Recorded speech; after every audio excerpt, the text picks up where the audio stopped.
So, section 7.5 is on the properties of kites and trapezoids. This is what your sheet looks like, front and back. We're going to be starting in the top left corner. Okay? Everybody get it oriented the right way. You're not going to have to look at it this way. It's too small. Okay? Everybody look to see which side's the top and top left corner. Okay? Okay? Now, the reason that I have things like parallelograms and squares and trapezoids and different names, kites and so forth, is because you can use those to organize your cards when it's all said and done. And likewise, it can be, we're going to categorize things and put things in order. Okay? So, this is too much to put on one card. Okay, what I want you to put on your card on the top left corner is this little bit about trapezoids. So a trapezoid is a quadrilateral with exactly one pair of parallel sides called the bases. Quadrilateral with exactly one pair of parallel sides, and that pair of parallel sides is called the bases.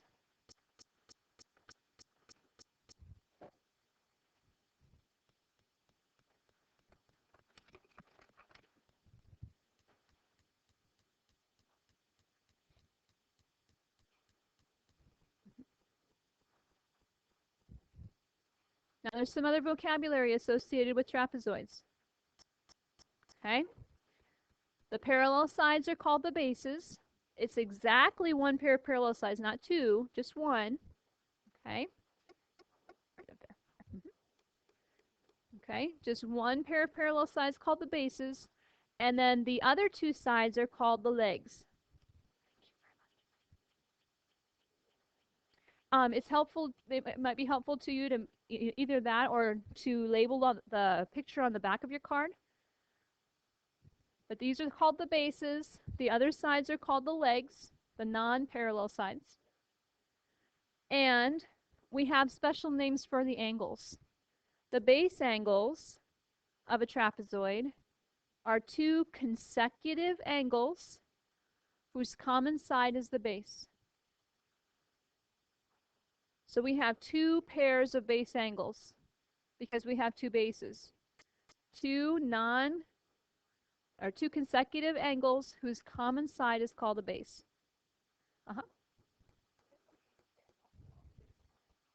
And it couldn't be a trapezoid. Yep. So only quadrilaterals with one pair of parallel sides, exactly one pair of parallel sides. Those parallel sides are called the bases. The non-parallel sides are called the legs. And the base angles are the ones that are connected by a base. And the other ones were connected by a base as well. Yep, 1 second.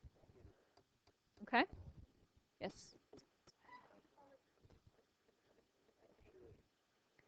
Good question. So, how do we tell which is which? Angle B is a base angle with angle C.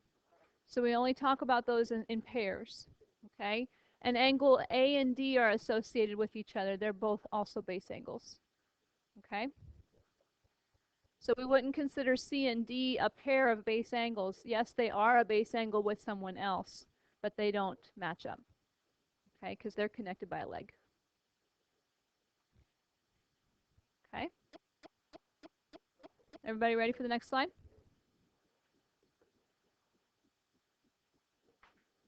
All right. So, going down on your sheet, the next one is called Isosceles Trapezoid. So you can write that for your heading. In fact, all three of the next ones are going to be called Isosceles Trapezoid. We're going down. Okay. So Isosceles Trapezoid is our second box, and that's called it is a trapezoid with congruent legs. That next one down. Isosceles trapezoid. Yep, is a trapezoid with congruent legs.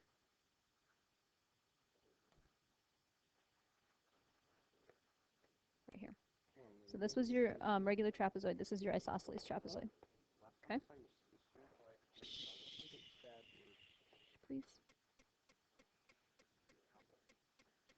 Isosceles trapezoid is a trapezoid with congruent legs. Here are my bases. They're the parallel sides. Here are my legs. Because these are congruent, we call it isosceles. John, when else did we talk about isosceles? Triangles. And what was special about an isosceles triangle? Now all the sides, that would be, two of the sides were the same. So not equilateral, but isosceles had two equal sides, and isosceles trapezoid will have two equal legs. Okay? All right, next card down.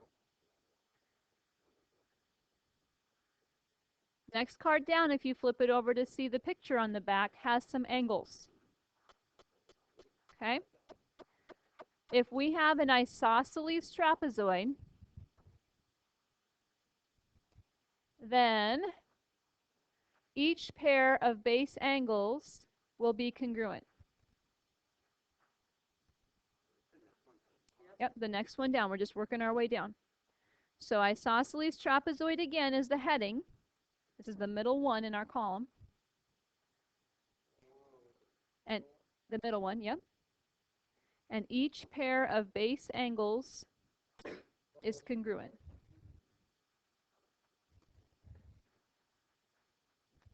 Each pair of base angles is congruent on an isosceles trapezoid. So since A and D are base angles sharing side AD, gentlemen.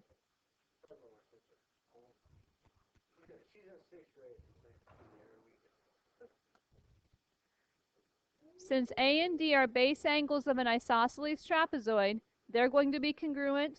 And since B and C are the base angles of an isosceles trapezoid, they will also be congruent. So far, so good? Okay. Well, up here it was the fact that it has congruent legs.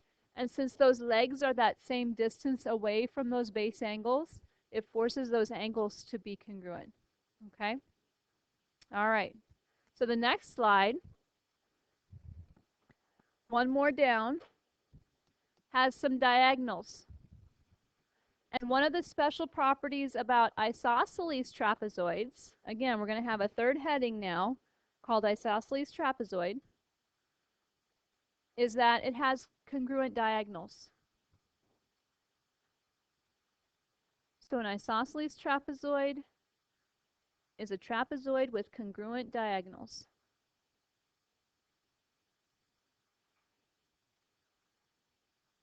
What other quadrilateral had congruent diagonals?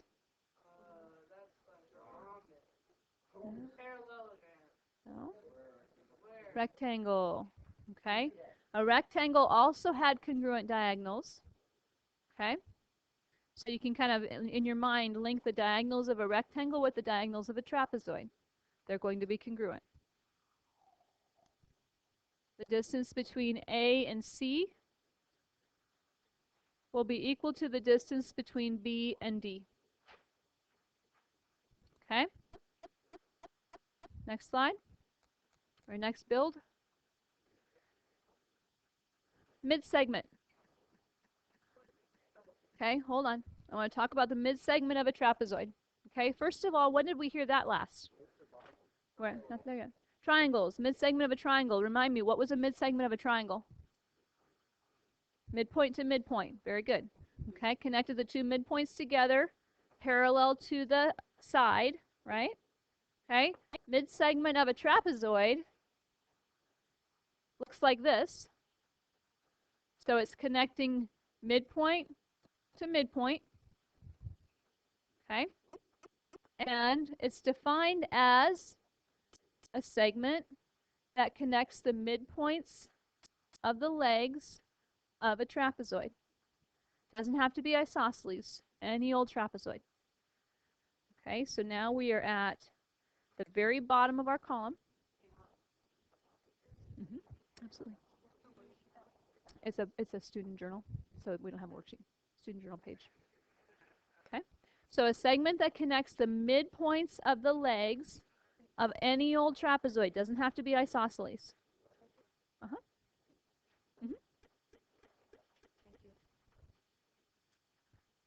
Everybody good so far? Uh-huh.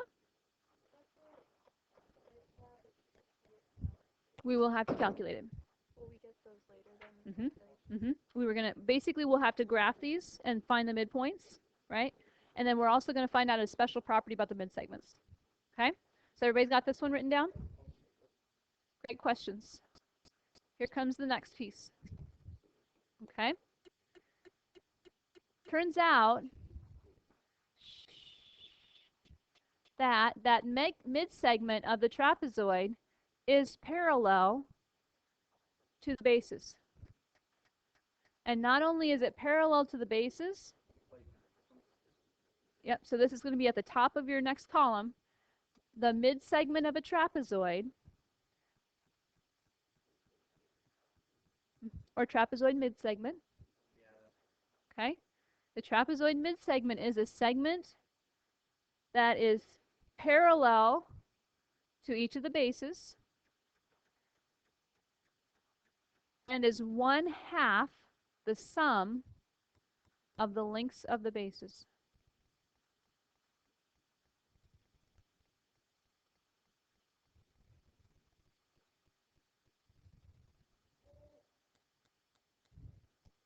So it's parallel to the bases, and it is 1/2 of the sum of the lengths of those bases. Which means that if the distance between A and B was 12 units, and the distance between D and C was 20 units, what would we do to find the distance between M and N? 20 minus 12 It's 1/2 the sum.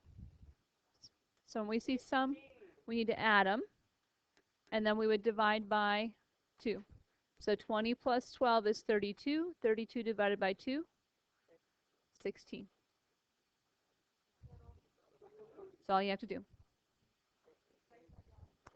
We're going to look at an example just like it. Okay? So everybody good with these? Okay? That's at the top. Yep, that's the top. Okay? Next we get to talk about kites. So hopefully you've all gotten to fly a kite at some point in your life and done it successfully. Never flown a kite? Yes. Yeah, just going to be kites for the next one. Just put kite. All right, so for your next one, write down kite. And a kite has 2 pairs of consecutive congruent sides, but the opposite sides are not congruent.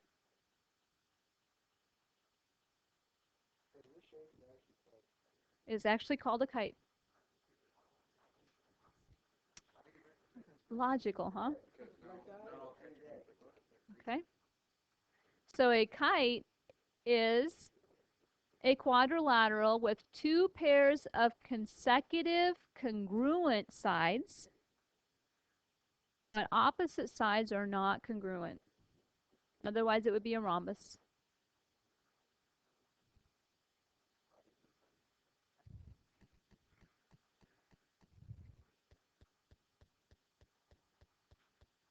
So when we say consecutive congruent sides, we're talking about 2 sides that share a vertex. These 2 are the same length. These 2 share a vertex. They're the same length. But the opposite sides are not congruent. So this is the most complex definition we have of any of our quadrilaterals. That's the official name. Walk over. Okay, here we go. One special property of a kite. A special property of a kite is that the diagonals of a kite are perpendicular. That's the next one down. The diagonals of a kite are perpendicular. Good, thank you.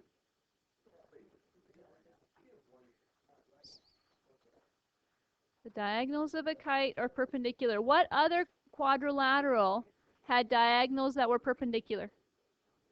Rhombus. And therefore, because we have a specialized rhombus called a square, square also has diagonals that are perpendicular. Okay? So, the diagonals of a isosceles trapezoid were congruent, like a rectangle. The diagonals of a kite are perpendicular, like a rhombus. You put like two different things from Midsegment. Oh, one at the bottom. Usually, we cut them in half as bisector, right? But then when we're at a right angle, then we've got a 90-degree angle that's perpendicular. Okay? Okay. Shh. Natives, you're restless. Okay? Calm down. Shh. Everybody. Okay?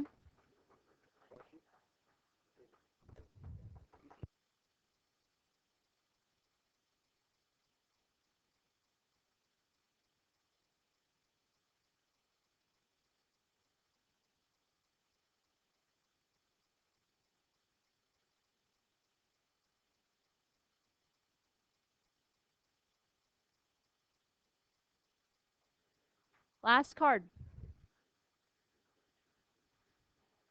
Exactly one pair. So this is kite one more time. Okay? Kite. Exactly one pair of opposite angles of a kite are congruent. Not both pairs. Exactly one pair.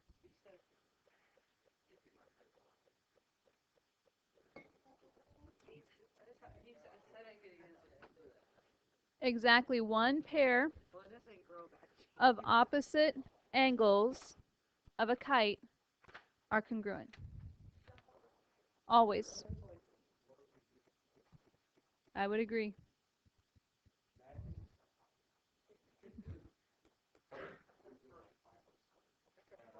The opposite angles will always be on the shorter diagonal. Okay, always be connected by the shorter diagonal. Because when we have the sides that are connected to the longer diagonal, or the angles that would be connected to the longer diagonal, one of them will always be smaller than the other. Okay? All right, everybody's got their card filled out? All right, we will cut them apart in just a moment. But I want you to take out a piece of scrap paper. It can be an old assignment. We've got a few examples I want you to jot down. Okay? So an old assignment, you can use the back of an old assignment. Okay? Take some real quick notes on the kinds of problems you might see.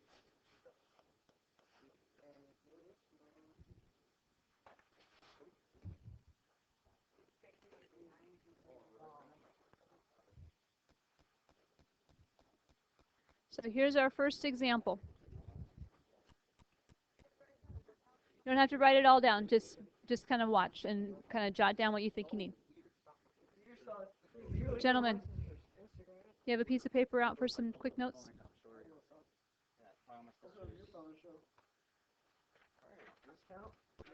That's fine. Okay. Okay. ABCD is an isosceles trapezoid. Okay. Trapezoid, one pair of parallel sides on a piece of scrap paper. Old assignment's fine. It's isosceles because the legs are congruent. Okay. So if the measure of angle A is 42 degrees, how can we find the measure of the other angles? D is 42. Why is D 42? Opposite. Why is D 42? Because when we have an isosceles trapezoid, put it in your backpack or put it away. Okay. We have an isosceles trapezoid. The base angles are congruent, correct? Okay? So that's part of the battle. Now, that's the easy part. What do we do to find the rest of them? They should add up to, each half should add up to 180. Okay? Because quadrilaterals add up to how much for interior angles? 360. So half of them should add up to 180 is one way of thinking of that. Did everybody see where Mackenzie got that from? So what's 180 minus 42? 138. Okay? Another way of looking at it is you realize that the n minus 2 times 180, we have 4 sides. 4 minus 2 is 2. 2 times 180, we should get 360 for all 4 angles. Okay? So if these two are 42 each, that's 84. 360 minus 84 is a total of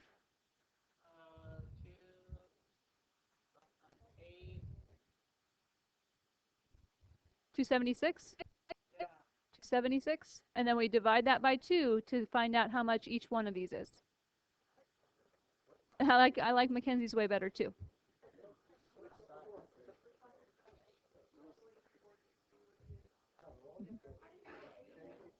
Okay, because 42 plus 42 is 84. Okay, so last lesson. I like yours is intuitive and it makes sense. If these should each be half of 180 because 360 total. Okay. Okay. Everybody good? Yeah. All right. Next example. All right. In this diagram. Nope. Just picture. Okay. In this diagram, segment MN is the midsegment of trapezoid PQRS.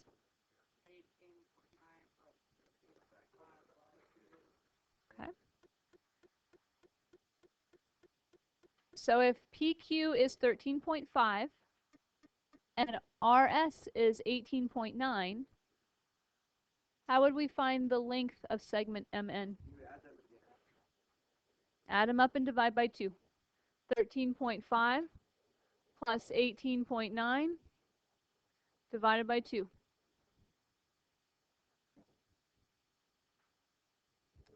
So 32.4 divided by 2 is 16.2.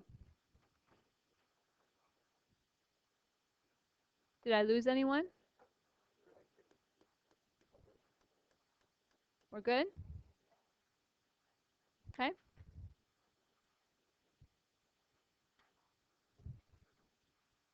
All right. Yep, I'm sorry. Add the two bases, divide by 2. You've got the length of the midsegment. Not too bad. Just don't forget it.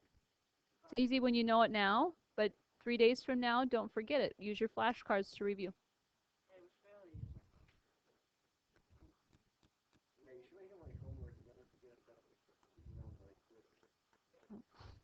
All right, everybody ready? Yeah. Okay.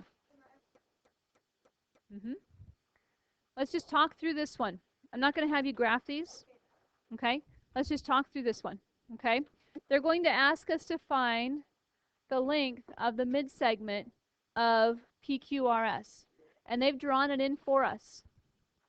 Okay? So they did half the work. Because in order to find that, they had to find midpoints, didn't they? Midpoints of these two sides.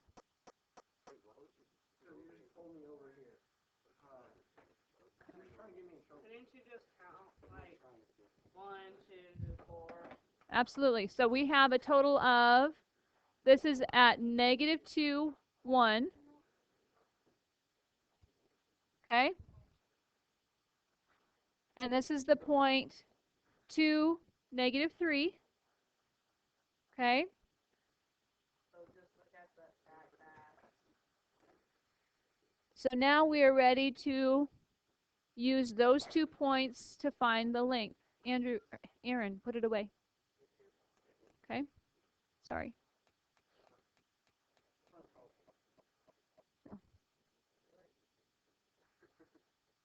We ready? Yeah. So how do we find the length of this segment? There's 4. Like, try to find the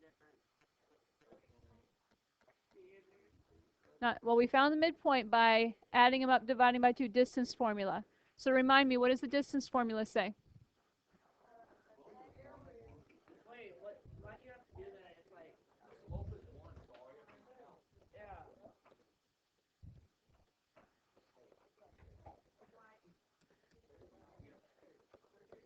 Okay? Now, question came up. Do we have to use the distance formula here? No. The answer is yes, because it's not a horizontal line. If it's horizontal, we can count. If it's vertical, we can count. But when it's diagonal, we have to use distance formula. It's not 4. It's not 4.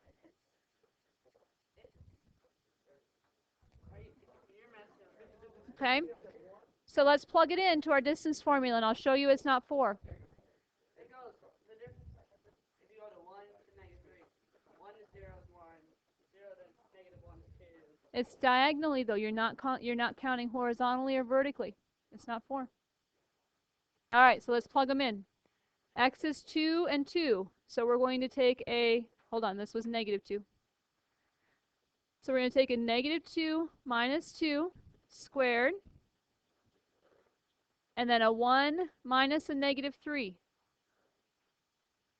Minus a negative is plus.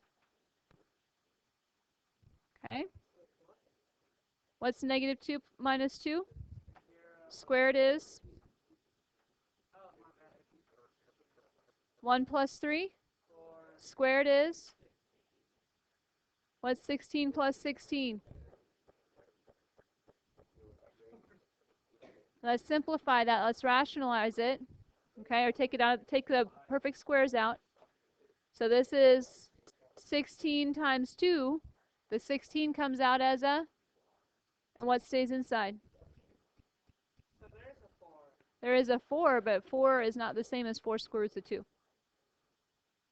Okay? So you have to use distance formula with those. Then you wouldn't have the actual answer.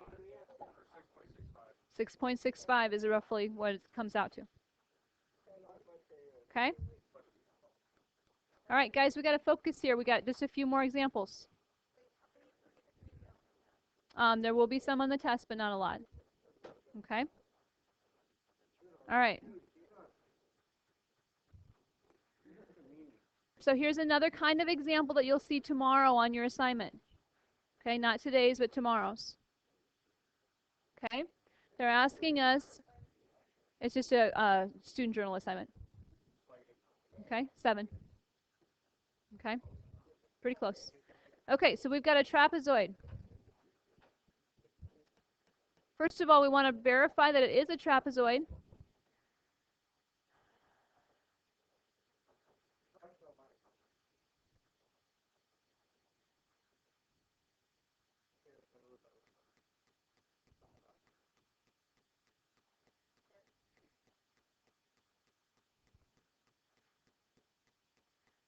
So how do we show it's a trapezoid? Yes, sir. It says 1 pair of parallel sides. Good. Base. Good. How do you find out if these bases are parallel or not? Draw or get a ruler and just like. Rise over run. Okay? So how much did we fall? How much did we fall? We fall like. And how much did we run? So what's the slope? Up 1 over 3. Okay?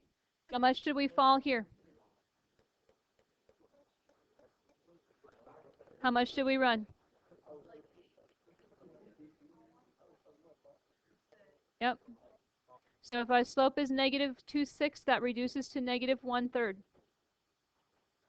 They have the same slope, so we have 1 pair of parallel sides. It is a trapezoid. Okay? About as simple as it gets is counting how much you fell and ran. You could use the slope formula, y2 minus y1 over x sub 2 minus x sub 1, okay, twice with each pair.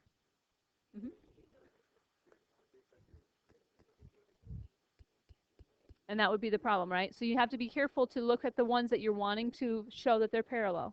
So you would have to use the slope with points B and C, and then again with points A and D. So negative 2, 6 means that we fell 2 and we ran 6, and that reduces to 1/3 because we went down 1 over 3, down 1 over 3. Okay? So BC and AD are parallel. They have the same slope. Okay? We're not worried about the other two because we know this is a trapezoid. Okay? So it's a trapezoid.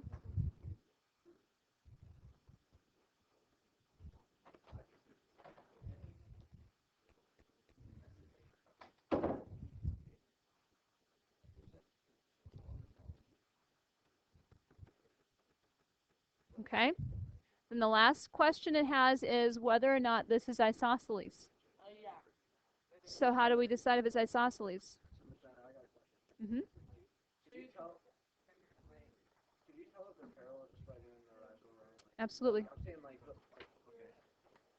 like this line right here. Mm-hmm. Just by telling like this line. Yep.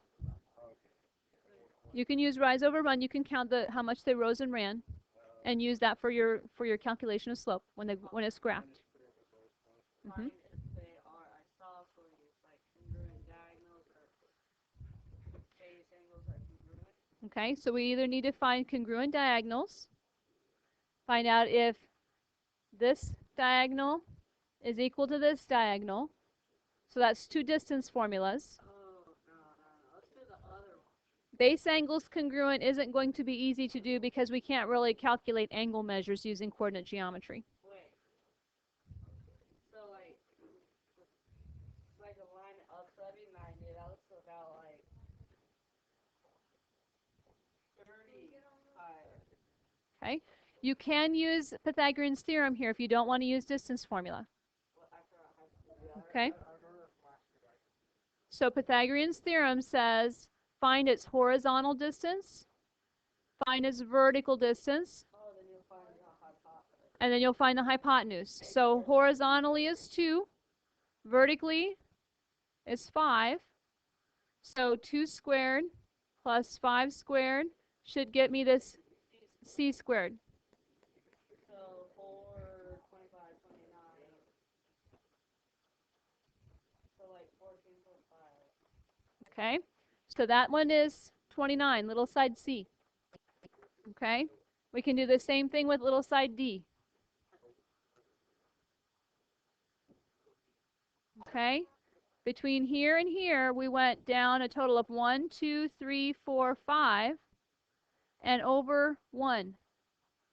So we'll use D squared equals 5 squared plus 1 squared. 25 plus 1 is, so D is the square root of 26.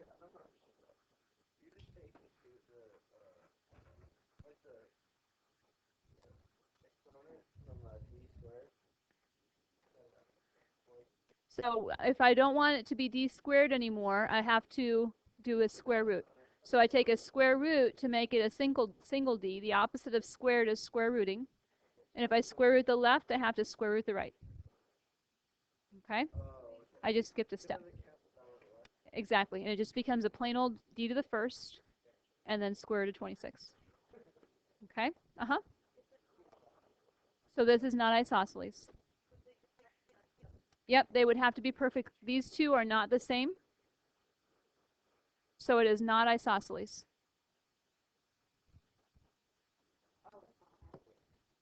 Okay? Oh, they're not the same. I'm sorry. Yeah, I mean, it should, depends on what they throw at you. But yes, they can ask you if something's a trapezoid, if it's a rhombus, if it's a square, it's a rectangle, you know, all of those types of things. So now we're just throwing in trapezoids Okay? All right. So last example. Okay? Before we go to that, let's talk about quadrilaterals in general. Okay? Jaden, please. Okay. I'm not doing anything. Telling me. I didn't pay attention like last time. Quadrilaterals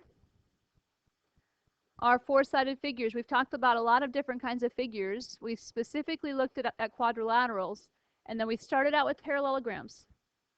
And properties of parallelograms trickle down. So if opposite sides are congruent, both pairs, that's going to be true with rectangles, rhombuses, and squares. Opposite angles are congruent, same thing happens down here. Diagonals bisect each other will be true in rectangles, rhombuses, and squares as well. Yes, sir? Yes, it's a distortion from the projector. Okay? Trapezoids only have one pair of parallel sides. Okay? Isosceles trapezoid is more specialized. It has legs that are congruent in addition to that one pair of parallel sides. Yes?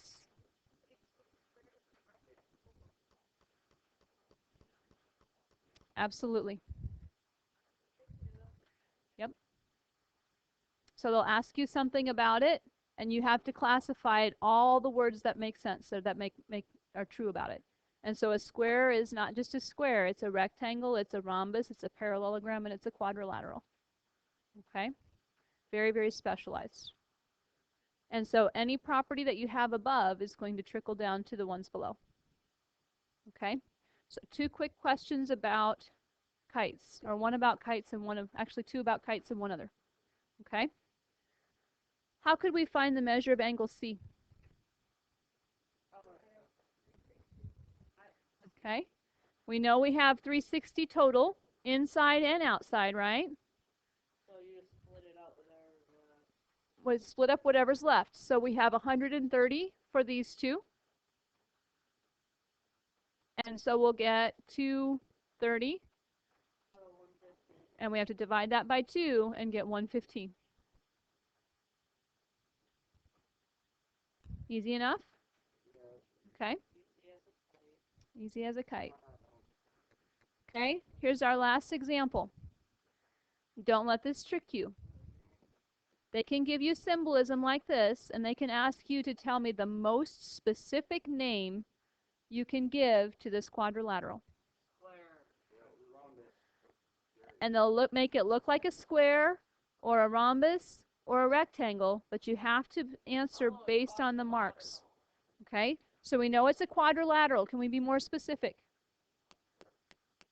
Very nice. Okay. Okay. Why is it an isosceles trapezoid? Two congruent sides and two parallel sides, and they're not the same, right? So because we have a pair of parallel sides, we know it's a trapezoid. Because we have the legs congruent as well, it's an isosceles trapezoid. So these are the bases. Doesn't matter. They can change the orientation. It doesn't have to be up and, your parallel sides don't have to be horizontal. So this is a trapezoid. Since it has the one pair of parallel sides, and because the other sides are congruent, it's isosceles. So you have to go based on the marks, not how they make it look. Make sense? All right, your assignment today is a very short assignment because we had a lot of notes. Okay? It's the student journal, page 219. And I'll check them tomorrow. Okay?